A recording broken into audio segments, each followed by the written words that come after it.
your source for everything paranormal. Para X. The views expressed and the opinions given by the individual host and their guests do not necessarily reflect those of Para X, its affiliates, or its sponsors.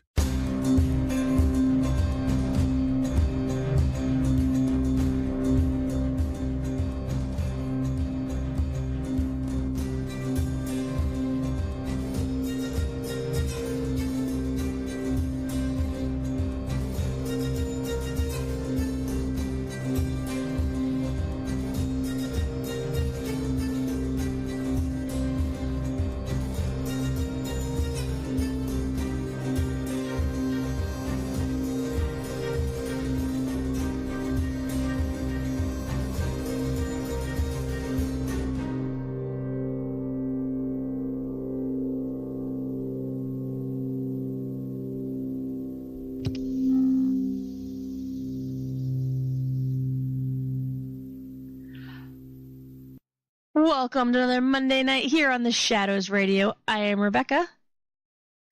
And I'm not Kara. I was going to say, and the silence means that Kara's still not back.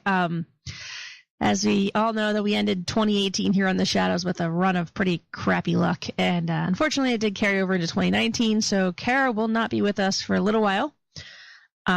So tonight I reached up to the ceiling, I grabbed her by the scruff, and I pulled her back down to earth to see if she would help me out. So my co-host this evening is the one and only Barbara Ceiling Cat. Hello. Meow. Me. Hello. Okay, I was going to say, we had this discussion, ceiling cats have to speak the common tongue while on the air. I shall speak, paranormal. Okay, I was going to say, no meowing, because I don't know what you're saying. You're probably cursing me out. That's never good. So thank you for jumping in here, and hopefully, like I said, Kara gets her stuff back together. So yeah, that needs to happen. Yeah. But internet gremlins. Yeah. It's one of those things where, like, when it rains, it pours, and for the end of 2018, beginning of 2019, it was pouring on us here at the Shadows. I mean, we were in and out of sickness, in and out of the hospitals, in and out of people passing away. Like, it's been a rough couple of months, but hopefully we are going to get this back on track and no more dwelling on that. So, right. I was going to say something. I forgot what it was. Oh yeah. All of our podcasts and all that thing, if you want to listen to some of the shows before we had our run of really crappy luck, you can find them all on theshadowsradio.com, and then you can also from there link over to all of our different feed sources where you can get your podcast delivered to you hot and fresh like a really bad pizza. So make sure you find them, subscribe to that which is your favorite, and get everything. Get your fill, I guess. That's a good way to put that. All right, awkward pause. So our guest tonight had to cancel, unfortunately. You know, like I said, run of bad luck. Nobody's scheduled with the Shadows. I'm just kidding. Everybody's scheduled with the Shadows. But anyway, so he had to cancel, so we're going to reschedule. But instead, we are going to talk about something that's pretty cool that I don't think we've talked about here on the show before in all of our many, many years of being on the air, which is items that have supernatural powers. Now, we're stepping away from dolls. So I'm going to put that out there. We're not talking about dolls, because we've talked about that. These are not items that are possessed. These are not items that are, imbued with human spirit of any kind. These are objects that supposedly have powers in and of themselves that are of the supernatural nature. So it's kind of cool. What do you think? It's much better talking about stuff like this. They're called relics. Yes. Well, Yeah. So before we jump into this thing, I always wonder, so, you know, we always talk about, objects have an attachment. Therefore, this is my haunted pen, and if I have this, it's because the ghost of Aunt Susie really loved this pen, and so she's following this pen around. So that makes sense to me. But some of these items we're going to talk about, it's not like they're, the ghost of their owner is stuck in them. It's just kind of like they somehow developed their own supernatural identity somehow, which to me is bizarre. So what do you think it is that kind of sticks these people or these items specifically with these powers? Do you want to hazard a guess, or should we talk about them first and then hazard a guess later? Well, some of it's folklore, And some of it is probably real. the origin of the item. A couple of them, background-wise, did have ritualistic use. So it's very possible that repetition ritual imbibed these objects with some sort of power to them. Not a haunting, and certainly not a spiritual attachment, but just the energy within themselves. So, all right, I'll take that. That's my take. I think they're just cool. And by the way, they're not folklore. Everything we're going to hear tonight is totally real. Nothing has been recreated for television. By folklore, I mean I know they've been passed down generation after generation. Yeah. Same story. Yeah. I know. I was just goofing. But anyway, all right. So the first thing comes to us from England, and it's called Drake's Drum. So Sir Francis Drake was an explorer, an adventurer, a slaver, a little bit of a pirate. He had all kinds of things going on. Eventually, in 1596, he died of dysentery off the coast of Panama, and he was buried at sea, where he spent the majority of his life. Most of his effects, however, were sent to his childhood home of Buckland Abbey. And among his possessions was a small leather snare drum that would have been used on a ship to signal an attack or sometimes drum out the hour, depending on the ship and the captain. The drum, however, is not actually thought to have any particular significance to Drake. It was not on his ship during any major battles, and then they're not even sure if he ever which boats he actually took it on. Like, it was just kind of an insignificant drum in a pile of stuff. But the drum comes with a story. It's said that whenever England is in peril, the drum will beat of its own accord as a warning. And should anyone beat the drum to call him home, Francis Drake will return from his watery grave to defend the shores of England. That's a pretty tall order for a drum that seems to have no specific origin. Like, it wasn't his favorite drum. It wasn't the drum on the ship he died on. It was just some random drum in his stuff. Actually, there's a couple of books out, novels per se, that use Drake's drum in witchcraft, because supposedly Drake was one of the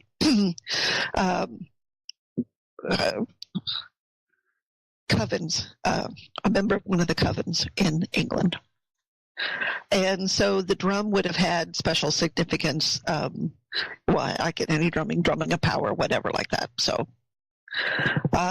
there's no backup evidence that I've been able to find that it's true, but one would say that he was a member of the Royal Garter. Okay. Order of the Garter, yeah. Well, the drum itself seems to have created quite a stir and a name for itself. So over time, it has been noted that the drum has been heard, actually. Supposedly when the Mayflower left Plymouth for America in 1620, they heard the drum beats. When Admiral Lord Nelson was made a freeman of Plymouth, when Napoleon was brought into Plymouth Harbor as a prisoner, and finally, when World War I first began in 1914, people reported hearing Drake's drum bang. Now, they're not hearing it, just for clarification, they're not hearing it at the Abbey where it's being kept. They're hearing it wherever they are. So the drum sound is actually carrying from the Abbey to wherever this significant event is happening. So it's a pretty powerful sound. Additionally, the HMS Royal Oak claims a victory drum roll was heard from the Imperial. Let me try this one again. The HMS Royal Oak claims that a victory drum roll from a drum was heard when the Imperial German Navy surrendered in 1918. The ship was then searched twice by officers and again by the captain, and no one could find a drummer or a drum. And no one claimed to have used any kind of barrel or any other items nearby. So they just lured it down as random phenomenon of legendary drum. In 1938, Buckland Abbey was partially destroyed by a fire, but the drum itself was rescued and taken to safety at Buckfast Abbey, which is nearby. Plymouth itself was devastated by air raids, which caused some people to quote, "If Drake's drum should move from its rightful home, the city will fall." The drum was actually returned to Plymouth, and the city remained safe for the rest of the war. So I don't know if that was coincidence or the drum's powerful presence, but we'll go with the drum. Most recently, in 1940, The drum was supposedly heard during the evacuation of Dunkirk during World War II. The 45th Infantry Division, which included the 4th and 5th Battalion of the Duke of Cornwall's Light Infantry and the 9th Battalion, the Devonshire Regiment, took Drake's drum as their emblem. Their emblem was painted on their transport and obviously on their badge work.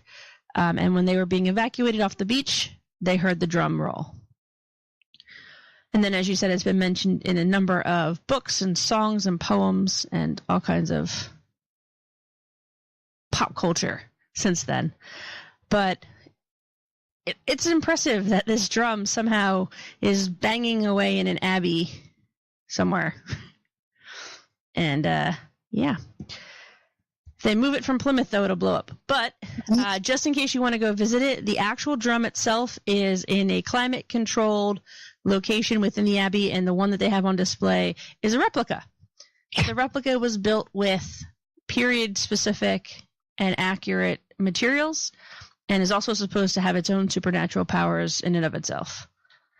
So maybe we just don't leave the drum alone and nobody touch it, because I don't know. I feel like tempting fate and saying, England will fall is probably not a good test. And the weird thing about, World War II anyway, is the role of the RAF were using planes that had Merlin engines. Oh, well, there you go. See? We were invoking magics all over the place. Yep. Big time. When are the British going to learn? You don't mess with magic. Yeah, well, I mean, England supposedly is protected. That's what the idea of having a monarchy still is all about. It's like an England protectorate. Cool. Do you think they would let the Queen play the drum if she asked? Like, if she just rolled into the Abbey and was like, "Can I bang on your drum?" I don't think they would have an issue with the Queen doing anything. Well, they might have an issue. They're just not allowed to say it. Yeah, true. Okay. She can pretty much do whatever she wants. Oh, so what do you think? I mean, do you believe in the protections of Drake's chair? Or Drake's chair. There is, a book called The Golden Bow. And in there, they talk a lot about the Sacred Kings and the protection that England has from various kings and other people like Drake, Merlin, etc., and how that helps England be safe. So it's a big, So you think that this drum in some abbey somewhere is actually legit? Could very well have something to do with it. I'm not sure anybody would want to test the. Well, that's like get rid of. It's the ravens in the tower as well, where they say, if the ravens ever leave the tower, then England's monarchy will fall. Oh. Mm-hmm. So they clip the wings. Like, that's cheating. Kind of, yeah. Like, come on, that's cheating. What do you do? Oh, we chain the bird to the ground so it can't leave. I was going to say it could walk out. Yeah. Oh, no, they're in cages in the thing. Like, come on. That's cheating. But anyway, not my country. I guess I can't complain, right? Okay, I'm going to laugh. All right, so the next one on our list is a little less supernatural in and of its own self and more, I don't know. I'm going to call it an attached object. I didn't really want to add this one to the list, but it kept coming up, so I thought we'd have to talk about it. So Thomas Busby was an unpleasant man. He drank too much and was often violent. In 1702, he was convicted of the murder of his father-in-law, and according to custom was hanged and then gibbeted at a crossroads. His corpse was directed to be suspended from the gibbet, or stoop as it was known, until it decayed. Near the stoop was a roadside inn, which became known as Busby's Stoop Inn.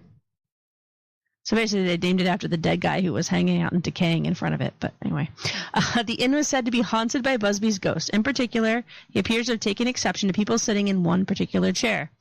World War II pilots stationed nearby thought the chair was unlucky, and several fatal accidents in the 70s appear to have happened to people who have sat in that chair. In 1978, the landlord of the inn, out of concern for his patrons, and maybe in order to attract more of them, donated the chair to a museum with the condition that no one should ever be allowed to sit in it again. Despite regular offers from ghoulish buyers who want to purchase the chair, and people who offer to pay high money to sit in it. The museum has refused to sell the chair. It's on permanent display, suspended from a wall to prevent people from sneaking across a rope and sitting in it. For now, however, Thomas Busby's reign of terror seems to be over. So, like I said, this one appears to be an attachment, but they're not talking about him haunting the chair. It's just anybody who sits in there just gets this real swell of bad luck.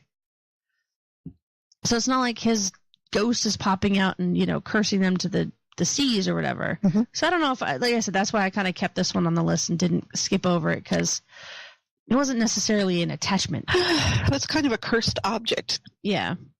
Or like that, anyway. So it sort of kind of fit. I remember hearing about this. It was on one of those Travel Channel spooky story things. So do you want to sit in the haunted chair? Would you sit in a haunted chair? Would I sit in a haunted chair? We probably all have sat in chairs that other people think are haunted, yeah. Think are haunted, but just don't know about it. Yeah, but would you sit in this one? Well, I mean, it's like, this is my haunted chair. I don't know. Not that we can, but... Well, it's currently suspended from the wall, so if you suddenly get Spidey powers, then yes, you can. But, yeah, I don't know. I read this one, like I said, I kept it in the list because it wasn't really a haunting per se, but at the same time, I was, I don't know. This one was kind of like, taking a photograph of Robert the Doll without asking permission. Are you really going to do it? I did. You did? Okay. Did. Maybe that's why we're having a run of bad luck like 20 years later. Well, he has a big list. Yeah, he's got to work through all those people. That was before I knew the thing and before there was a sign. I just want to put that out there. There was no sign at that point that says, please ask for a picture or whatever it says now. But, yeah, I don't know. I don't know if I want to tempt fate. I think I'm going to pass on that one. All right, so next one on our list. So we'll kind of put that one off to the side as a not sort of supernatural, but sort of supernatural one. All right. So the next one on our list is considered by some to be the Holy Grail. It's actually called Nantio's Cup. It's a wooden cup, or I guess kind of most of a wooden cup if you look at it. There's big chunks of it missing. It was originally kept at Strata Florida Abbey in Wales. It's now on permanent display at the National Library of Wales. The cup is believed to have the power to heal. The cup's poor condition is probably due to the habit of lending it to the sick, the lame, and the dying. But no charge was made to borrow the cup, but borrowers were required to leave their most valuable asset as a deposit to ensure its safe return. The cup was stolen in 2014, but safely returned via anonymous source a year later. It's not known whether the thieves took the cup for its mystical properties, but I mean, it did find its way back. So it's interesting that they believe that this cup, like I said, it's what's left of this wooden, pretty basic. There's not really much to it. No, there's no. It's like a scoop. Yeah, I say right now it's like a third of I would say, like, if you took a standard soup bowl and chopped it in a half and then shaved a little bit more off, that's about all that's left. Mm-hmm. The origins itself are a mystery. It seems that it kind of showed up in the Powell family during the dissolution of the monasteries during the Reformation. They claim that the cup is the family itself claimed that the cup was the Holy Grail, which is, if you're not familiar with that story, is supposedly the chalice from which Christ and his disciples drank at the Last Supper, right before he was crucified. Since the 19th century, however, it's been claimed that the cup possessed the supernatural power to heal. And there's no real actual stories about kind of who they've healed or like how the cup actually, like, there's no specifics on like, oh, you just have to drink from the cup, or oh, you have to do this with the cup, or whatever. It just basically says the records just say that, by having the cup in your possession, you're going to be healed magically. I'm assuming you have to drink out of it. That's my assumption. I'm just going to go with that. It's interesting, but at the same time, the thing is like falling apart because I guess so many people have tried to use it. I wonder if they still use it. Maybe not. They claim that it's so fragile that it's under lock and key. Okay. But like I said, it was stolen in 2014, so maybe somebody used it then, and then when they were all better, they returned it. Maybe. It's interesting. It's actually kind of funny because this follows the Holy Grail story in Indiana Jones perfectly. Well, I wonder where they got that. No, I'm sorry. Yeah, so I don't know. Stuff like this, like you hear about, oh, this is the Holy Grail, this is the Holy Grail. I've heard it when I was in Belgium traveling. There was a church right next to our hotel that professed to have the Holy Grail. Mm-hmm. And when we went to see it, it was literally just like a cup. It looked like any 1970s wooden tumbler that you could get. Like, you remember those 1970s tumblers? They were shaped out of, like, they look like that. And I'm like, okay, I think I bought those at the thrift store when I went to college. And like, okay, that could be the Holy Grail, I guess, sort of. Mm-hmm. Well, I mean, there's all sorts of people that have what they, I guess there was a point in time where relics were really big. Oh, yeah. The Middle Ages is huge for religious relics, yeah. So, I mean, could this probably be the Holy Grail? I'm going to go with probably not the Holy Grail, but it might have mystical healing powers. I'm going to say that I need to sample it and then drink something out of it to be sure. So if we could put that request in, that would be great. Yeah. So if somebody at ParaX could get on that and just put that in, that would be great. Awesome. The list is probably longer than Robert's at all. Yeah. That is true. It's probably a very long waiting list to use this cup here. But all right, so the next one on our list is one that pops up in dark and stormy stories all the time. It shows up in supernatural stories. It shows up in science fiction stories. It shows up in Harry Potter for fantasy stories. But it's called A Hand of Glory. And Whitby Museum in Yorkshire, England claims that it holds the mummified remains of a human hand, which they call the Hand of Glory. The Whitby hand was discovered in the 20th century, hidden in the wall of an ancient thatched cottage, and thought to be the last example in existence of this type of mummification. Supposedly formed from the pickled right hand of a convicted criminal, cut from the gallows while the body was still fresh, the Hand of Glory can be used as a candle by burglars with the fingers dipped in special wax instead of light. If the fingers refused to catch fire, it meant that someone in the household was awake. The light cannot be extinguished by water or by pinching, only being doused in blood or blue milk. I'm not sure what blue milk is. I probably should have looked that up. The hand was not, however, a perpetual source of light. It was also cheaper than paying a lookout, which could be useful. If you fancy making your own Hand of Glory, you'll need to wrap the hand in a winding sheet, squeeze out the blood, put it in a clay pot, add saltpeter, salt, and pepper, leave it for 2 weeks, and then expose to the sun. If you're not experiencing the dog days of summer type heat, then you can dry it out in an oven lined with ferns. You then need to make candle wax from the fat of the hanged man, virgin wax, not from an actual virgin, just, pure wax, and Lapland sesame. And then you dip the hand in that wax, and like I said, it's supposed to be used as a perpetual light and to tell you if someone in the house is awake. So kind of a cruel object, I guess. It's right up there with the monkey's paw thing. Wasn't that on The Simpsons? Well, it came with a free. It's a Twilight Zone thing too, I think. Because on The Simpsons it came with a free Frogurt. That was important. But Harry Potter used the Hand of Glory in one of their things to sneak around the castle or something. I forget exactly what they used it for, but Harry Potter. Yeah, well, not Harry Potter. One of the characters in Harry Potter. Oh, okay. Yeah, not the good guys. I think it was the bad guys. But I feel like, okay. Blue milk was almond milk. Oh, so it's not actually milk. It's just nut squeezings. It had a rosy colored tinge to it. Evidently, they called it blue milk. Okay. So not milk at all, but that's cool. Yep. All right. Well, you can dip it in your Why you would dip it in almond milk? Like, that's either blood or almond milk. There's a choice. Like, let me just slice my hand open and bleed for this thing, or I could just dip it in some, almond milk. I guess maybe almond milk had a different connotation back then. Yeah, that's true. And Probably it's not the milk, which is a Star Wars thing. So What'd you say? Bantha. Oh, Milk. Bantam. Oh, yeah. From Star Wars.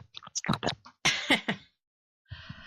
All right. So a hand of glory, I feel like this might be useful, but I wonder, does it only light for thieves? Yes. Or so like if you wanted to light something for a good intention, it wouldn't work for you. Well, no, all it's going to tell you is whether or not anybody's awake in the house, which be easier just to say, hey, is anybody awake? Well, I was just thinking, like, if you were lost in the woods and you wanted to light it because you needed to find your way home, like, would it work for that? But, I guess, but God knows there would be enough sticks around. Oh, why would we use a standard torch? That's no fun when you could hold a dead guy's hand in the air. Ew. All right, one more, and then we're going to take our break. So Okay. The last one on our, well, not the last one on the list, but the last one on this section is John Dee's crystal. John Dee was the advisor to Queen Elizabeth I on astrological and scientific matters. So if you're not familiar with Queen Elizabeth I, she was the Virgin Queen, the daughter of Anne Boleyn and Henry VIII. She was also the patron of Shakespeare and many other prolific writers of that period. She was known for leading a cultural revolution and being, well, I don't know, refusing to marry, I guess, because she didn't want to give up her powers. So that's kind of who she is. But she was very big into supporting scientists. She was big into supporting writers. So it's not a surprise that she had a astrological and scientific advisor in the name of John Dee. He was also a mathematician. He also claimed to be a doctor and talked to angels, which, okay, that works too. He claims he used this special mirror to speak with the angels, which he termed a scrying mirror. And the angels obviously like to respond because in 1582, according to Dee, the angel Uriel, which is the fourth archangel and the angel of repentance, gave him a present in the form of a large purple crystal. Dee used the crystal in order to predict the future. The crystal was then passed to his son, who gave it to his doctor, Nicholas Culpeper. Culpeper used the stone in his medical practice, saying that the crystal could heal his patients. However, Culpeper stopped using the stone after he claims a demonic spirit emerged from it. The crystal was bought by the Wellcome Trust in 1937 and remains in their private collection, and it's unknown whether or not the trust itself has benefited from its properties.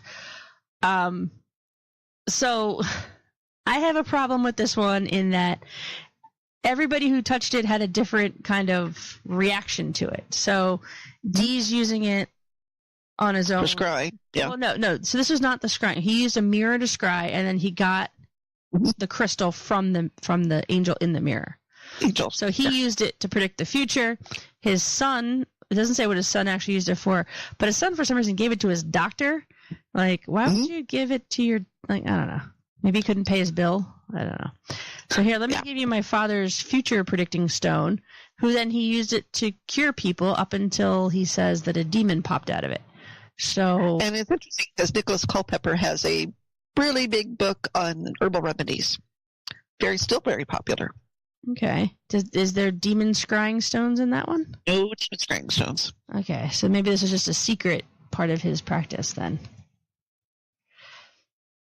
But I find it unique that each person who used it magically had properties that specifically answered whatever they needed at the time. So he's a doctor, therefore it cures my patients. And, I need to see the futures, therefore, And Dee was an astrologer, so he used it for that. So, exactly, that's what I'm saying. So, like, whatever the specific person who was using it is, that's what it kind of realigned itself as. So, and then suddenly there was a demon. But it doesn't say what stone, whether it's just quartz crystal or what. It's supposedly some form of quartz with a slight hint of amethyst in it. If you look it up, I mean, it's not really clear because it's got a weird backing to it. Yeah. So, like, it's on like a blue backing, so you can't really tell. And lots of flaws. Yeah. Oh, yeah. There's lots of. It's definitely a natural stone. Yeah.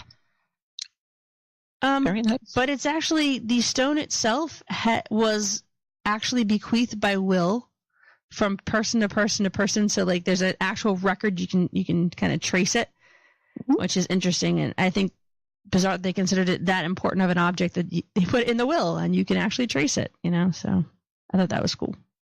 Yeah. At least that was me anyway. Anything about having John Dee's name attached to it also. He was also really big in the occult. So yes. All right, so we are going to take a real quick break and come back and talk about some more of this stuff. You are listening to the Shadows Radio here on the PowerX Radio Network. We'll be right back.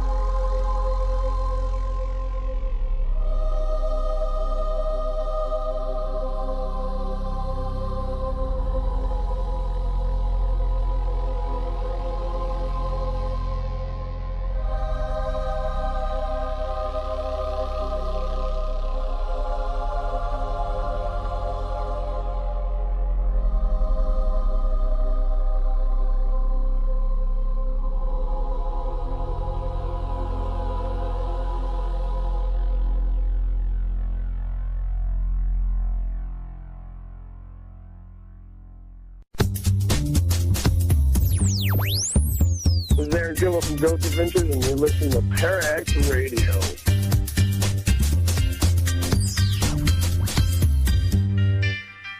Hi, this is Hollywood Hunt Rider Marla Brooks, and you're listening to the PowerX Radio Network. But remember, we'll always see you in the shadows. Parabot, Parabot, Parabot, Parabot, Parabot.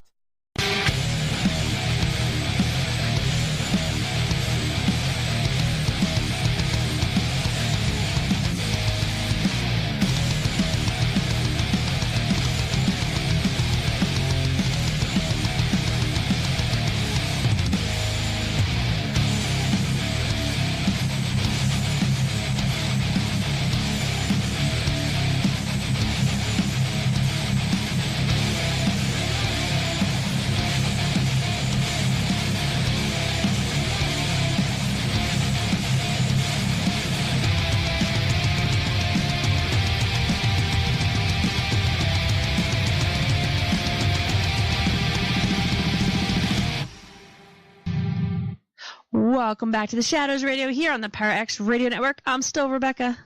Yeah, I'm still not Kara. I know, but you're doing a good job pretending to be her. Oh, thank you. You just got to work on the giggle a little bit. She giggles a little more. I'm not a giggler. I know. All right. Well, one of us will have to giggle. It won't be me, but we'll figure it out. As I giggle. Sorry. All right, so the next one on our list, so just if you guys are tuning in now, we are talking about real objects with alleged supernatural powers. So the next one on our list is kind of cool because it's more of a category of objects rather than a specific one. So a long time ago in the 1800s now, for a long time, people were hiding things in their walls as forms of supernatural protection. And they did this all over the place, mostly iron objects. People would hide like witches' ladders. They would hide spells of protection. They would hide all kinds of things. But one of the weirdest things I think that people hid for a while was the heart of a bull. And the heart itself would be speared with large nails and thorns and then hung in the chimney. And then the idea was that these items were put in the chimney because the chimney was supposed to be the entryway for evil spirits in your home. So they didn't come in through the doors or the windows. They came in down the chimney. And the protective talismans were placed inside the chimney to kind of keep them at bay, to kind of provide some kind of doorstop to keep them from coming down. So the pierced animal heart would have been used to punish a witch who had killed the household owner's cattle. The beast's heart would be cut out and impaled with a 3-headed iron nail before being hung inside the chimney to roast over a fire made of ash wood. Apparently ash wood is famous for anti-witch properties. I didn't know that was a selling point of wood, but sure. The smoked heart would then be left in the chimney to protect the home and the farm, and the roasting of the heart would cause agonizing and eternal pain to the witch who caused the family pain in the first place. And these were found all over England and France. From everything from a bull heart to a frog to snakes I saw somebody was hanging up cat hearts, like all kinds of animal body parts were being hung, which I think is kind of bizarre. If you don't want anything coming down the chimney, just light a fire. Well, okay, yeah. But I guess supernatural beings are supposed to be impervious to fire in that respect. But gross, grody, body parts probably not as turn-offy, I guess. Yeah. I don't know. I don't either on this one. This one is really out there. They do bury weird stuff. I know that they used to bury shoes. Yep. Under the threshold. There's all sorts of odd talismans that people use that I cannot figure out. Well, I found shoes. So my house was built in 1912. So it's not that old. And I found shoes on our walls. Really? And I was like, really? That doesn't seem, I don't know. It just seemed odd to me. But yeah, they were shoes. And I was like, okay. Interesting. But apparently I also read the shoe thing, which is not necessarily related to the beef heart, but sometimes if you had like a really nice pair of shoes, you would hide them in the wall so that no one would take them. Ah, okay. So like if you had a neighbor you didn't trust or a relative that came to visit, I don't know. Back in the day when there was walls were made out of wood or brick. Yeah. And there wasn't a whole lot of things. Yes, it was kind of like a storage space, I guess. Mm-hmm. I don't know how reliable that source is, but that was an interesting. I was like, really? Okay. Apparently, the Great Depression, people were hiding things on the walls all over because they didn't want somebody to come and confiscate it. Something very true. To have. So, I guess that makes just a little bit more sense. It would seem to me that this stuff would stink after a while. Well, I wonder if that was the point of the fire. So, like, you're lighting the fire to supposedly burn out the witch, but I'm wondering if the fire was specifically meant to keep the smell back. Like, yes, I put an atrophied beef heart in my fireplace. Of course I did. But it doesn't smell because I lit a fire and, ashed it out. And then once meat kind of dries out, it doesn't stink anymore. Well, that's true. And I guess smoked meat would. Well, smoked meat does have an odor to it. But this is kind of just... Yeah, but I guess this is also an age where everything kind of smelled. Yeah. I mean, true. We're talking about the Middle Ages. Very true. Yeah, where they use peat moss for fires and cow dung is for wood. Yeah. So nobody burns cow poop. No. They do dry cow poop. Yes. Which is just gnarly. Who thought that was a good idea? Hi, let me set my cow's poop on fire because it smells so good when it's not burning. Yeah. Well, it must smell better when it's dried, right? And the odd thing is ash wood, because it's not really anti-witch, because you can buy magical wands made of ash. It does not. Yes, well, stop being logical. Just take it as it comes. I don't know. Okay. I don't. I mean, maybe the theory has changed on ash wood being non-magical. I don't know. Because I've never heard of ash wood as a restrictive concept. Maybe we have to ask Marla from Stirring the Cauldron what she thinks about ash wood. Yeah, we'll have to. I say, Marla, if I chase you down the street with a stick from ash tree, would it, would you burn? No, I'm just kidding. Can you grab a hold of this while we run down the street and see what happens? I don't know. It's odd. They used to attribute a lot of things as being anti-witch.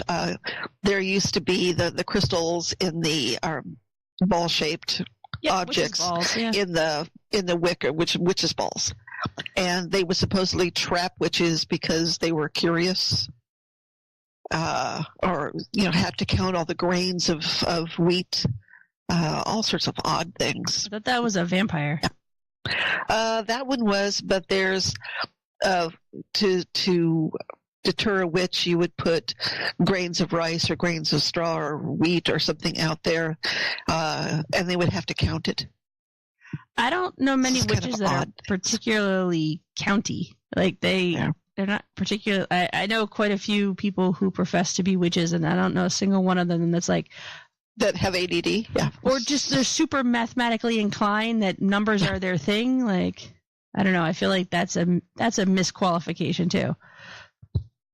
People are stereotyping witches, and they're doing it horribly poorly. Yep. All right. Well, in this, I would just like to say that in this last 20 minutes, we have said witches' balls and nut juice. So I just want to put that out there that we've said both of those things, and I didn't mean it, and that was not planned. Okay, so the next item on our list hopefully has neither of those things. It's called the Bell of St. Mura. Supposedly, this bell was brought to Earth by angels. The locals, attracted by its loud clanging, came running, whereupon the bell could be seen descending from heaven and alighting on the top of a hill. When the entire village had assembled, the bell stopped ringing, and the clapper would separate from the bell to return to the heavens, just leaving the shell of the bell behind. So just the framework stayed, and the little clapper thing that actually goes ding, ding, ding, went back up. It was concluded that the heavenly bell was not meant to ring on earth, but was used for a holy purpose. So from that time on, the bell did not ring, except it would ring to alleviate human suffering. Drinking from the bell while it's turned upside down is said to be an infallible safeguard against danger, and it's been used to give women in labor pain-free delivery and also to heal the sick. The Bell of St. Mura is now held in the Wallace collection in London, but it's not known whether it still retains the healing properties because it actually has broken. If you go to the Wallace Collection's website and look at the item, a few pieces of the silver plating have actually snapped off. So it's not in its whole original condition anymore. So, unfortunately, the Holy Bell done had a holy accident. So it's interesting. So this bell supposedly comes down from the heavens for whatever purpose, rings once, and then the little clapper goes back up. Like, I feel like that was a wasted trip for the poor little clapper. Yeah, really? It was like, I'm free. I'm not free. See you later. Yeah. Okay, bye. And, like, they couldn't have created another clapper at some point to ring the bell to see what happened? Like, because, I mean, it says supposedly that the ringing of this bell, if this bell rings, other than, so, like I said, right now, but at the time, the bell was used as a drinking vessel for pregnant women so that they didn't have pain in childbirth, right? But I would think at some point they'd be like, let's ring the bell and see what the holy event is that's going to happen when the bell finally does ring, because that's what it is basically at some point the bell's going to ring again and it's going to be some big holy occurrence. Right. All right, well, let's make a clapper and ring the bell and see what happens. Or do they hit it with a hammer or something to see what it sounded like, or what? Let somebody really klutzy hold it and see what happens when they drop it. Like, you know what I mean? Like, because when you drop a bell, it's going to make some noise. Right? Yeah. Maybe I'm just a little cynical, but I'm like, I want to see what happens when you ring the bell. So, like, there couldn't have been a tornado or a storm, whatever, and it just sort of flung the bell from somewhere else? No, it descended from heaven and it lit on the mountaintop. Okay. I say when they use the word alight, it means that it came to rest gently, not like cousin Susie threw it from the other room. Okay. That's not gently. I mean, it's a pretty little bell. I feel like somebody just broke it. Like the clapper just broke, and they're like, "Oh crap, we need a story." All right, yeah, let's do this. And there's look like gemstones or something. Yeah, it's got some those red things. I have no idea what they are. And it's got some decoration to it. It looks like there's a big quartz crystal in the middle of it. But I feel it looks like it's Celtic symbols, actually. But yeah, but I feel like this is a holy bell meant to signify the coming of some kind of big religious event. It probably wouldn't have been broken. Like the little pieces that are snapping off probably should not. Like, it should have been, I don't know, more sturdy. Yeah. Or people should just take better care of it. I'm not sure which. And that delivery guy does not get a break. All right, so that guy's getting fired. Yeah. All right, and Vicky in the chat room says, how did that go? I don't know what you're talking about. I didn't say anything stupid in this whole show at all, ever. So I'm going to go back to the next one on the list. So the next one is really pretty, and I want it, but apparently we're all going to die if I take it. So the Delhi Purple Sapphire. I've never seen a purple sapphire. It's a mysterious object because it's actually an amethyst that came not from Delhi but from Kanpur, which is roughly 500 kilometers or 300 miles away. The stone was donated to the Natural History Museum in London in 1944 by the daughter of Edward Heron Allen. It was encased in 7 boxes when it arrived at the museum. So this is like one of those birthday presents where you get really happy because you got this giant box, and as you open it, it's like, crap, it's smaller. Crap, it's what the hell? And then you get to the bottom, it's like a penny. And you're like, all right, that's great. Well, at least this one was pretty. It's this gorgeous, like deep purple, royal purple amethyst. When the last box is open, there was a note that came with it, written by Edward Heron Allen, that ensured that the sapphire/amethyst would become the star attraction. The letter said, the stone was terribly cursed and stained with the blood of dishonor of everyone who has owned it. Heron Allen alleged that the stone had been looted from the temple of the god Indra? I'm going to Indra. Indra, yeah. Indra, yeah. During the siege of Kanpur, and had caused at least 3 deaths as well as financial misfortune to all of its owners. It even caused a renowned singer to permanently lose her voice. Heron Allen tried to throw the stone away, but it kept coming back to him. It's like that damn Jumanji game. He felt compelled to keep it until his death, locked safely away in a bank vault. But he left instructions that should the stone be given away along with the letter, that his daughter must never be allowed to touch it. He finished the letter saying, "My advice is to cast it into the sea. I am forbidden by the Rosicrucian oath to do this, or I would have done it long ago." Whether the jewel is actually cursed is up for debate. No one has ever put it on since it arrived at the museum, but is still on display for people to see. So, and the museum isn't cursed. The museum does not seem to be cursed at this point. Yeah. Beautiful stone. It is a gorgeous purple stone. Like I said, it's supposed to be an amethyst. But I wonder if anybody at the museum who's had to handle it for whatever reason has had anything that comes up. You know what I mean? Good question. Makes you wonder, what's the other one? The Hope Diamond? Yeah, Same the thing. Hope Diamond. That one, that was a pretty stone too. I saw that one. I waited in line to see that. But, I don't know. But it has to be moved once in a while. I say cleaned once in a while. So yeah, so I wonder has to touch who it does it. at some point. Yeah. Heron Allen actually said that he had set the stone with a double-headed snake that had been part of the finger ring of Hayden the astrologer, looped with a zodiac plaque, and naturalized between Hayden's magical Tau and 2 amethysts scaraboi of Queen Hatasu's period, brought from Der el Bayari, which he attempted to use to kind of flatten out the curse, per se. And it had a long list of all the people that had handled it at some point who had come against great misfortune. If you want to read the whole letter, it does exist in its entirety. It is very long, so I'm not going to read it. But it's got all kinds of people listed in it, and you can find that out there. But I don't know. This one, I feel like this is not necessarily supernatural power. This is just a cursed object, I guess. Yeah. But it's really pretty. Yep. Gorgeous. I know. But I like that he had it set in an attempt to kind of cure the curse. Like, Well, I found more cursed objects to balance out the existing cursed object. That he was using Egyptian to balance out an Indian or Hindu. Well, I guess you use what you know, right? Yeah, I guess. And if he's not familiar with Hindu practices, I guess, I mean, he probably could have figured it out or asked somebody, but, that's just me. I guess that was too much thinking.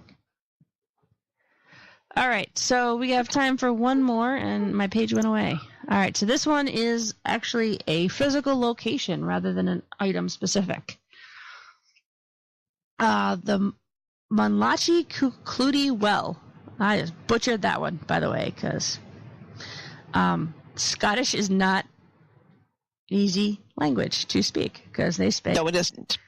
They add some letters. Munlachi. Yeah, so they add some guttural noises and some letters where they're not be them letters, but yeah. So if anybody wants to look it up, it's Munlochy, and then the second word is Clootie.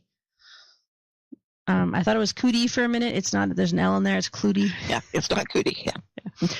Yeah. So the well lies in the Black Isle on the far north of Scotland. It's famous chiefly for, for this well. So there are several Clutie wells in Scotland. They're built over natural springs, always with one or more trees growing beside them. And Munlochy Well is also thought to have a chapel built beside it at one point, but now everything is in tumbled ruins, so you can't really tell if there was some man-made stone there or not. A clutie is a strip of cloth which is tied around the branches of a clutie tree. The well at Munlochy dates back to pre-Christian time when spirits were said to inhabit the well. And this well is supposed to be inhabited by the spirit of St. Boniface. The cluties tied around the tree were supposed to honor his spirit as he inhabited the well. They would be dipped in the well. Sick people often sucked water from the strips before tying them around the tree, as the water supposedly had healing powers, and they sometimes washed an injured area with the rag. Those who had suffered misfortune made a pilgrimage to these types of wells in the hope of changing their luck. However, the wells are not completely benevolent, and says that anyone who removes a clutie from the clutie well will succumb to very misfortunes the person who placed it there was trying to overcome. So I feel like if you take the bell and the cup to this well, and you fill them all up, and then you dip one of these strips of paper, of fabric, into the cup and the bell, out of the well or from the well, you'll be fine. You'll be immortal. Yeah, no kidding. All right, someone needs to write that science fiction story and let me know how it goes, because I feel like they just created a whole new level of immortality there. They give me only one, and this is how the Highlander showed up. But nobody wear that pendant while they do it. Maybe, what happened if you dipped the pendant in the holy bell in the holy water? What would happen if you dipped any cursed object into holy water?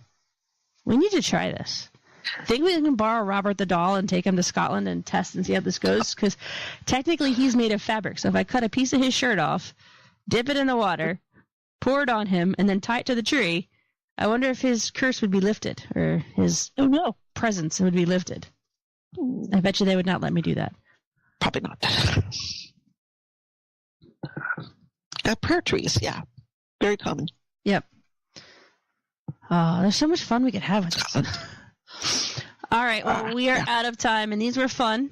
So hope you guys enjoyed learning a little bit about them and laughing at me as I butchered names all across the world, because I am an equal opportunity name butcherer. Yes, one of these days I will look up the name pronunciations ahead of time. Malachi. Bless you. I'm sorry, but there are some languages that I will just never be able to speak, because the guttural sounds that they make just make me giggle, and And this is one of them. Yep. Yeah, unfortunately, this is one of them. There's one. I forget what website it was, but it basically would list like Scottish people tweeting, and like some of the tweets that they do, it's just like those are English words, but they're not in the natural order and they don't make any sense. And people are responding like, "Oh my gosh, that's so great!" And it's like, it's a found skill. I have not found it yet. So, yeah. All right, well, we are out of time. So, Barbara, thank you for filling in tonight. We appreciate it.